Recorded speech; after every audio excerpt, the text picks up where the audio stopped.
नमस्कार दोस्तों, मैं कृष्ण शर्मा आपका स्वागत करता हूं हमारे YouTube channel PSC by DC sir पर। दोस्तों, जैसा आप सभी को पता है, हम MPPSC 2026 को टारगेट करते हुए आपके लिए एक स्पेशल सीरीज लेकर आए थे, जिसमें हमारा टारगेट है कि जो यूनिट 2 है, जिसमें मध्य प्रदेश का कला, साहित्य और संस्कृति को हमें पढ़ना है, उसे इतना अच्छे से कवर कर लेना है कि जो हमारे आने वाले एग्ज़ाम हैं उसमें हमारा कोई भी प्रश्न गलत ना हो। हम कोशिश कर रहे हैं। हमने अभी तक लोक कलाओं को कंप्लीट कर लिया। आज से हम स्टार्ट करने वाले हैं मध्य प्रदेश के साहित्यकार। दोस्तों, मध्य प्रदेश के साहित्यकार से प्रीवियस 4 से 5 साल से कंटिन्यू 2 से 3 प्रश्न हमें देखने को मिल रहे हैं। आज हमारा साहित्यकार का पार्ट नंबर 1 है। कल हम इसका पार्ट नंबर 2 लेकर आएंगे। जो भी बच्चा इसे रेगुलर देख रहा है उसका पक्का मानिएगा इस बार सिलेक्शन 100% है। कभी बस वो इतना कर रहा हो कि इस सीरीज को देख रहा हो, साथ में जो हमने टेस्ट सीरीज लॉन्च की है 2026 के लिए उसे लगा रहा हो। कभी वो एक भी बार टेस्ट सीरीज को ज्वाइन करके उसे लगा लेगा और इस सीरीज को पढ़ लेगा तो यकीन मानिएगा उसका प्रीलिम्स रुकने नहीं वाला है। ठीक है, तो आज हमारा लेक्चर नंबर 9 है। जिस प्रकार हम कंटिन्यू, वैसे आप ही भी कंटिन्यू बने रहिए, क्योंकि यह आपके लिए भी ज़रूरी है। डिसिप्लिन से ही सिलेक्शन होता है, तो कोशिश कीजिए कि हम डिसिप्लिन पूर्ण रूप से बना के रखें। जैसा मैं आपके लिए रोज़ाना 8 बजे लेके आ रहा हूँ, उसी प्रकार आप भी लगातार बने रहिए। अब देखिए, हम सिलेबस की बात करते हैं तो कहाँ पर हमने देखिए, यहाँ पर लिखा हुआ है मध्य प्रदेश के प्रमुख साहित्यकार और उनकी कृति, यानी यहाँ पर लिखा है important literary creators of Madhya Pradesh and their literary creations. ठीक है, ये मेंस में भी है, इसका एक मेंस में भी है, आप सभी को पता है। यहाँ पर लिखा हुआ है, देखिए साहित्य, यहाँ पर लिखा हुआ है लिटरेचर, है ना। तो यहाँ पर प्रीलिम्स और मेंस के अकॉर्डिंग ही हम इसको कवर कर रहे हैं, तो आप भी इसको प्रीलिम्स और मेंस के अकॉर्डिंग ही पढ़ते चलिए। कोशिश कीजिए 20-25 रुपये की अपन एक कॉपी ले लें और कॉपी में क्या है, इस चीज़ को नोट करते चलें। यहाँ आपके लिए बहुत महत्वपूर्ण होने वाला है। तो देखिए, कला संस्कृति हम पढ़ रहे थे, आज हम पढ़ेंगे मध्य प्रदेश के साहित्यकार को। देखिए, मध्य प्रदेश को साहित्यकारों को पढ़ने के लिए मैंने इसे शॉर्ट फॉर्म में, मतलब जो सरल किया है, इसको हम 4 पार्ट में डिवाइड कर देते हैं। एक में हम पढ़ेंगे प्राचीन साहित्यकार, जिसमें कालिदास, भर्तृहरि, बाणभट्ट, भवभूति जैसे प्रमुख साहित्यकारों को पढ़ेंगे। फिर मध्यकालीन साहित्यकार की बात करेंगे, जिसमें केशवदास, कवि पद्माकर, कवि भूषण को पढ़ेंगे। फिर आधुनिक कालीन साहित्यकार, जिसमें माखनलाल चतुर्वेदी, हरिशंकर परसाई, शरद जोशी, बालकृष्ण शर्मा नवीर, इनके बारे में बहुत डिटेल में पढ़ेंगे। फिर हम लोक साहित्यकार को भी जानेंगे, जिसमें ईसूरी हुए, सिंगाजी हुए, घाघ हुए, जागनिक हुए। इसमें एक और पार्ट आप जोड़ लेगा, प्रमुख लोक साहित्यकार, सॉरी लोक साहित्यकार नहीं, मैं बोलूँगा क्षेत्रीय साहित्यकार, यानी कौन सा प्रसिद्ध बुंदेलखंड का साहित्यकार है, कौन मालवा के प्रसिद्ध साहित्यकार है, उनकी हम बात करेंगे। क्योंकि आजकल जो क्षेत्रीय साहित्यकार है उनसे भी बहुत ज़्यादा प्रश्न हमें देखने को मिल रहे हैं। तो आज के इस लेक्चर में हम 2 पार्ट को कवर करेंगे, प्राचीन साहित्यकार और मध्यकालीन साहित्यकार को। आइए एक एक करके डिटेल में जानते हैं। कालिदास की कौन सी कृति है, किस कृति में उन्होंने क्या लिखा हुआ है, इन सब के ऊपर हम डिटेल में चर्चा करेंगे। आपको इस लेक्चर को पूरा देखना है। कभी यह लेक्चर आपको अच्छे लग रहे हो तो इन्हें ज़रूर शेयर कीजिए। जिस भी दिन 1 के इस वीडियोस पे कंप्लीट हो गए, उस दिन के बाद मैं आपको PDF प्रोवाइड करना स्टार्ट कर दूंगा। उस दिन से आपको जो भी मैं शाम को पढ़ाऊंगा उसकी सुबह हमारे टेलीग्राम चैनल पे आपको PDF ज़रूर मिलेगी। अब देखिए, सबसे पहले प्राचीन साहित्यकार है हमारे कालिदास। कालिदास का संबंध उज्जैन से बताया जाता है। यह संस्कृत भाषा के महान कवि थे। जो राजा विक्रमादित्य हुए उज्जैन के, उनके 9 रत्नों में कालिदास जी क्या थे, शामिल थे। बहुत इंपॉर्टेंट है। 9 रत्नों में कभी आप जाएंगे उज्जैन में जाकर आपको इनके बारे में बहुत कुछ पढ़ने को मिलेगा, जानने को मिलेगा। जब आप लोगों से पूछेंगे, लोग बाग भी आपको कालिदास के बारे में ज़रूर बताएंगे। अब देखिए, इनकी कृतियों की बात करते हैं या इनकी रचनाओं की बात करते हैं तो इनके 7 प्रमाणिक रचनाएं हमें देखने को मिलती है। ठीक है, जिसमें से 2 महाकाव्य हैं, 2 खंड काव्य हैं और 3 क्या है, नाटक है। अब देखिए, महाकाव्य की हम बात करते तो रघुवंशम और कुमार संभवम, क्या रघुवंशम और कुमार संभवम। खंड काव्य ऋतु संहारम और मेघदूतम। नाटक है मालविका अग्निमित्रम, विक्रमोवंशियम और अभिज्ञान शकुंतलम। देखिए याद करने का खंड काव्य कौन सा है, तो देखिए ऋतु खंड में आती है, 3-4 ऋतुएं आती हैं, मेघ के भी यानी मेघ यानी बादल के भी खंड होते हैं, याद हो गए। महाकाव्य कैसे, तो सर देखिए रघुवंशम यानी जिसमें राम जी का वर्णन होगा, तो वहाँ क्या होगा सर, महान्य काव्य होगा। कुमार संभवम, इसमें भी आप जान लेना कि दशरथ जी के जो कुमार थे यानी पुत्र थे, उनका क्या किया गया, वर्णन किया गया, तो वहाँ भी क्या है, महाकाव्य है। ठीक है, जैसे खंड काव्य महाकाव्य आपसे पूछ सकते हैं कि निम्न में से कौन सा कालिदास जी का खंड काव्य है या निम्न में से कौन सा महाकाव्य है। अब एक एक करके इनकी कृति को हम देख लेते हैं। तो महाकाव्य रघुवंशम की हम बात करते हैं, तो देखिए यहाँ महाकाव्य कितने 9 अध्यायों में विभाजित है। इसमें जो कालिदास जी हैं उन्होंने राम जी के जो राम के जो वंशज हैं, मतलब राम जिनके वंशज हैं, उनका क्या किया है, वर्णन किया है। फिर देखिए महाकाव्य एक है कुमार संभवम। इसमें कुमार संभवम में पार्वती विवाह व कार्तिक जन्म का हमें क्या देखने को मिलता है, उल्लेख देखने को मिलता है। ये सभी बातें आपको याद रखना है, क्योंकि यहाँ आजकल एमपीपीएससी पूछ रहा है कि किस कृति में पार्वती के विवाह और कार्तिक के जन्म का हमें क्या मिलता है, वर्णन मिलता है, कार्तिकेय या कार्तिक। फिर देखिए खंड काव्य है ऋतु संहारम। यह कालिदास की प्रथम रचना थी। इसमें कालिदास जी ने 6 ऋतुओं का वर्णन किया हुआ है। कितनों का, 6 ऋतुओं का वर्णन किया गया है। इसके साथ साथ इन्होंने पेड़ पौधे एवं वनस्पतियों का भी क्या किया है, वर्णन किया है। फिर देखिए दूसरा खंड काव्य था मेघदूतम। यहाँ इसमें मेघदूत में हमें उज्जैन नगरी का विवरण देखने को मिलता है। एमपीपीएससी ने पूछा हुआ है कि निम्न में से किस कृति में उज्जैन नगरी का विवरण मिलता है। तो कालिदास जी की कौन सी कृति है जिसमें हमें उज्जैन नगरी का विवरण मिलता है, तो वह नाम है मेघदूतम। ठीक है, इस खंड काव्य को कालिदास ने नर्मदा नदी के तट पर बैठकर लिखा था। यहाँ बताई जाती है कहाँ पर लिखी गई है, अमरकंटक में लिखी गई है। याद रखिएगा, किस नदी के किनारे, नर्मदा नदी के किनारे बैठकर इसे लिखा था। फिर देखिए नाटक की हम बात करते तो पहला है मालविका अग्निमित्रम। क्या है, मालविका अग्निमित्रम। इसमें एक शुंग वंश के राजा हुए अग्निमित्र। कौन थे, अग्निमित्र, और उनकी एक प्रेमिका थी मालविका। उन दोनों के प्रेम का वर्णन किया गया मालविका अग्निमित्रम में। फिर देखिए एक था अभिज्ञान शकुंतलम। तो देखिए इसमें अभिज्ञान शकुंतलम में यहाँ भी एक नाटक है। इसमें दुष्यंत और शकुंतला के मिलन प्रसंग का वर्णन किया गया है। ऐसा कहा जाता है कि यह संस्कृत की पहली रचना थी जिसका अंग्रेजी में अनुवाद किया गया। किसका, अभिज्ञान शकुंतलम का। ये पूछा हुआ है एमपीपीएससी ने कि जो अभिज्ञान शकुंतलम का अंग्रेजी में जो वर्णन था वह किसने किया था, तो आपको याद रखना है कि जर्मन वैज्ञानिक गेटे द्वारा। किसके द्वारा, जर्मन वैज्ञानिक गेटे द्वारा अभिज्ञान शकुंतलम का वर्णन किसमें किया गया था, ट्रांसलेट किया गया था, तो अंग्रेजी में ट्रांसलेट किया गया था। अभिज्ञान शकुंतलम के कारण ही कालिदास को भारत का शेक्सपियर कहा जाता है। क्या कहा जाता है, भारत का शेक्सपियर। एमपीपीएससी एमपीपीईबी ने 10 बार पूछा है कि भारत का शेक्सपियर किस कवि को कहा जाता है, तो उनका नाम है कालिदास। ठीक है, यह भी याद रखिएगा कि अभिज्ञान शकुंतलम नाटक का किसने अंग्रेजी में अनुवाद किया था, तो उनका नाम था जर्मन वैज्ञानिक गेटे। अब देखिए विक्रमोवंशियम की हम बात करते तो इसमें विक्रम के वंश का वर्णन किया गया होगा। तो इसमें राजा विक्रमादित्य के बारे में हमें क्या देखने को मिलता है, उल्लेख देखने को मिलता है। तो यहाँ पर हमने कितनी सारी बातें की, उनकी रचनाओं के बारे में जाना, उनके नाटक के बारे में जाना, उनके खंड काव्य के बारे में जाना, किसने अभिज्ञान शकुंतलम को अंग्रेजी में अनुवाद किया था उसे जाना, साथ में भारत का शेक्सपियर किसे कहा जाता है, इन सभी के बारे में हमने जाना। अब हमारे दूसरे कवि पे हम चलें उससे पहले मैं आपको बता देता हूँ एमपीपीएससी प्रीलिम्स टेस्ट सीरीज हमने लॉन्च कर दी है। उसमें आपको टोटल 75 टेस्ट मिल रहे हैं। कितने, टोटल 75 टेस्ट मिल रहे हैं। हर यूनिट के 5-5 टेस्ट है। एफएलटी आपकी 25 होंगी जो लास्ट में होगी। यह हिंदी और इंग्लिश मीडियम दोनों में हमारे लिए अवेलेबल होने वाली हैं। देखिए पीएससी बाय डीसी सर की एप्लीकेशन को डाउनलोड कर लीजिए और इस टेस्ट सीरीज को ज़रूर ज्वाइन कर लीजिए। आप कभी इसे ज्वाइन कर लेंगे तो यकीन मानिएगा आपका प्रीलिम्स कोई नहीं रोक सकता है, ये कंफर्म है।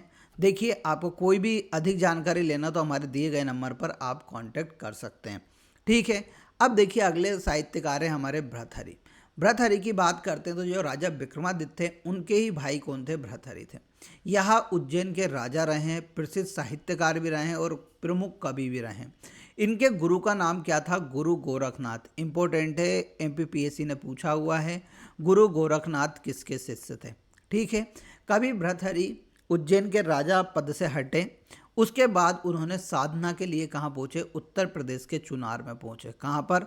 उत्तर प्रदेश के चुनार में। फिर इनका समाधि स्थल कहाँ पर है? जो सरिस्का राष्ट्रीय उद्यान है राजस्थान में, उसके अंतर्गत हमें क्या देखने को मिलता है? इनका समाधि स्थल देखने को मिलता है।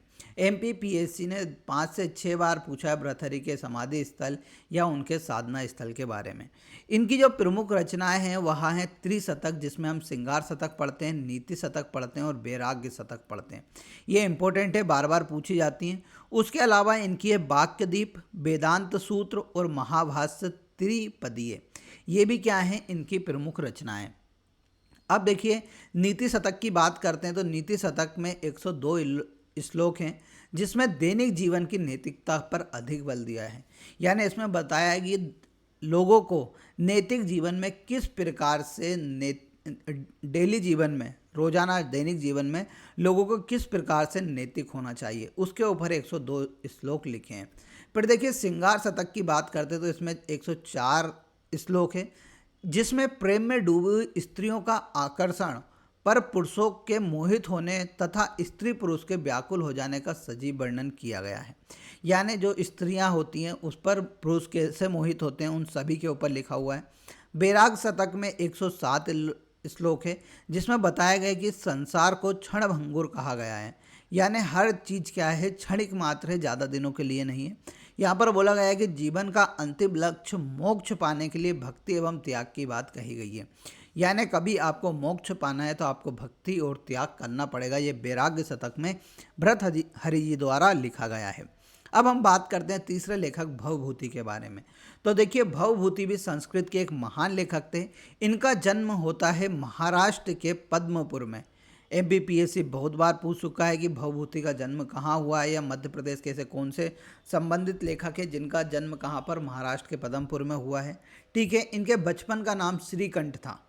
देखिए आजकल मूल नाम भी पूछा जाता है तो आपको याद रखना है कि इनके बचपन का नाम क्या था? श्रीकंठ था। यहाँ कुमारिल भट्ट के कौन थे? शिष्य थे।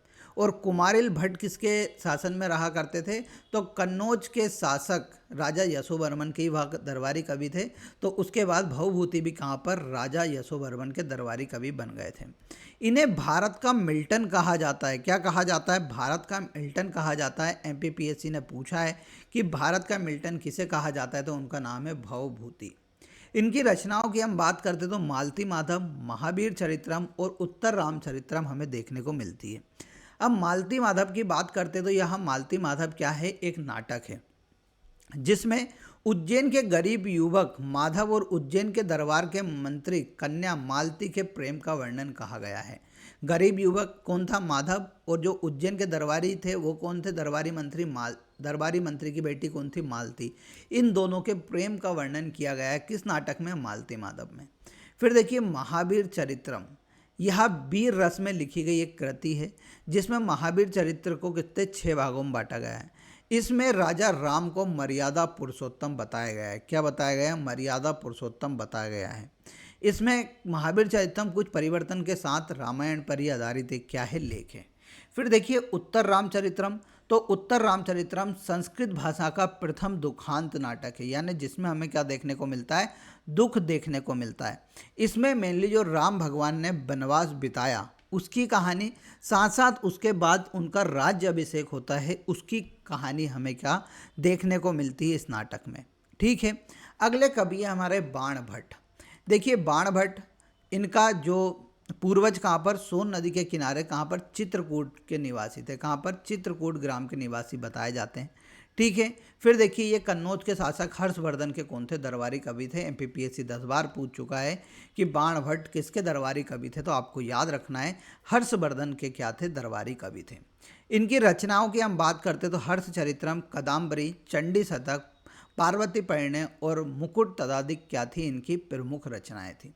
दोस्तों यहाँ पर मैं आपको एक इन्फॉर्मेशन दे देता हूँ कि DC सर द्वारा आंसर राइटिंग प्रोग्राम 2.0 लॉन्च किया गया है। क्या लॉन्च किया गया है? आंसर राइटिंग प्रोग्राम 2.0 लॉन्च किया गया है।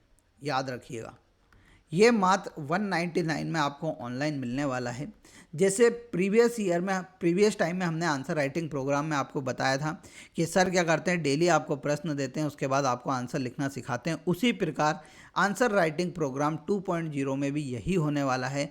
199 में यहाँ आपको मिल रही है।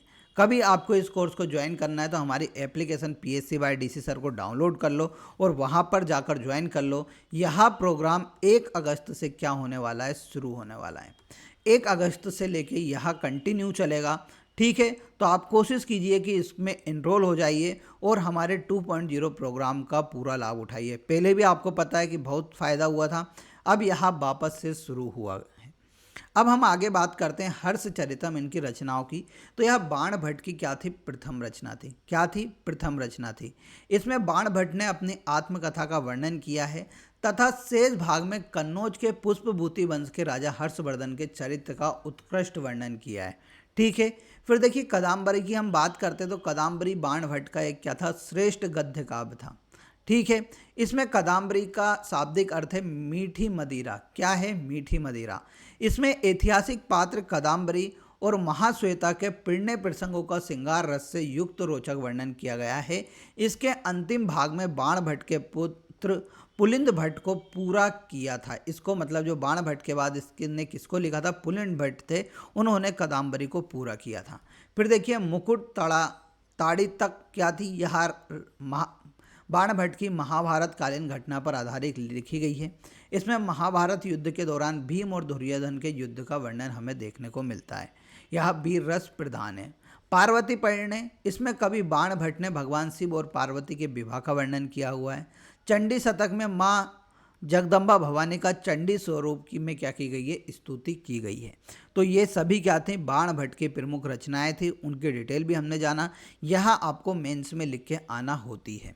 अब देखिए हम मध्यकालीन साहित्यकार की बात करते तो पहले हैं केशवदास। केशवदास को रीति काल का प्रथम कवि माना जाता है। इनका जन्म ओरछा, जो वर्तमान में निवाड़ी जिले में पड़ता है, वहाँ पर हुआ था। इनके यहाँ ओरछा नरेश भाई इंद्रजीत सिंह के कौन थे, दरबारी कवि थे। इन्हें कठिन्य काव्य का प्रेत भी कहा जाता है। MPPSC ने पूछा हुआ है किसे कठिन्य काव्य का प्रेत कहते हैं, तो केशवदास को। देखिए यहाँ पर कहा आ रहा है, केशवदास में कहा आता है, तो ऐसे आप याद कर लीजिएगा। कठिन्य काव्य का प्रेत कौन है, केशवदास हैं। इनकी जो रचनाएं हैं, 2 मुक्तब काव्य लिखे इन्होंने, कवि प्रिया और रसिक प्रिया। अन्य रचनाओं की हम बात करते हैं तो रामदेव चरित्र, वीर सिंह देव चरित्र, विज्ञान गीता, जहांगीर जज चंद्रिका, रतन बावनी, रस चंद्रिका, राम अलंकृत मंजूरी, नख सिख और छंदमाल।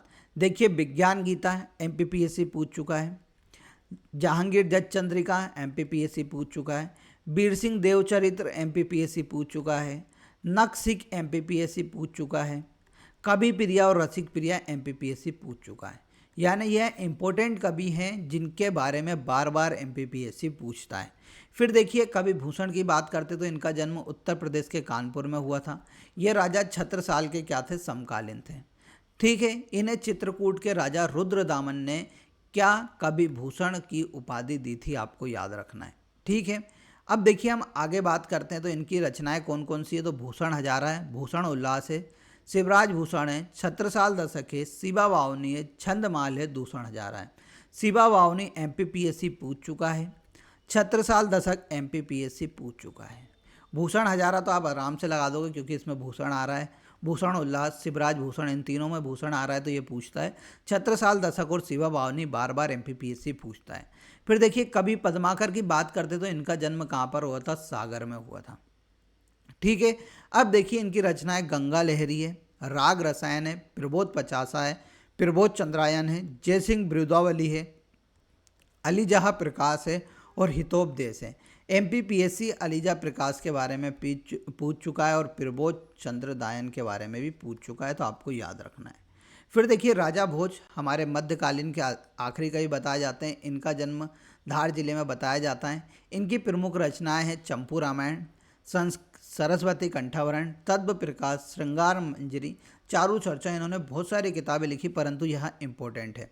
चंपू रामायण बार बार MPPSC पूछता है, सरस्वती कंठावरण MPPSC पूछता है, श्रृंगार मंजरी MPPSC पूछता है, चारू चर्चा MPPSC पूछता है। ठीक है, देखिए, ये इतने बड़े कवि थे, जब इनका निधन हुआ तो एक कवि थे, उन्होंने बोला कि आज हमसे सरस्वती रूठ गई है। तो राजा भोज भी बहुत प्रतिभाशाली कवि हुए, इनके बारे में भी हम बात करेंगे। तो आज के लेक्चर में इतना ही। कल हम बात करेंगे आधुनिक साहित्यकार और लोक साहित्यकारों के बारे में। ठीक है, आज यह वीडियो कैसा लगा है कमेंट बॉक्स में ज़रूर बताइएगा।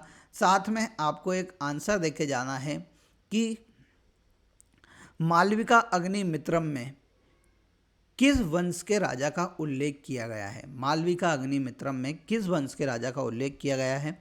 और याद रखिएगा, आंसर राइटिंग प्रोग्राम 2.0 के बारे में यह आ चुका है। आप हमारी PSC बाय DC सर की एप्लीकेशन को डाउनलोड कर लीजिए और वहां से उसे ज्वाइन कर लीजिए।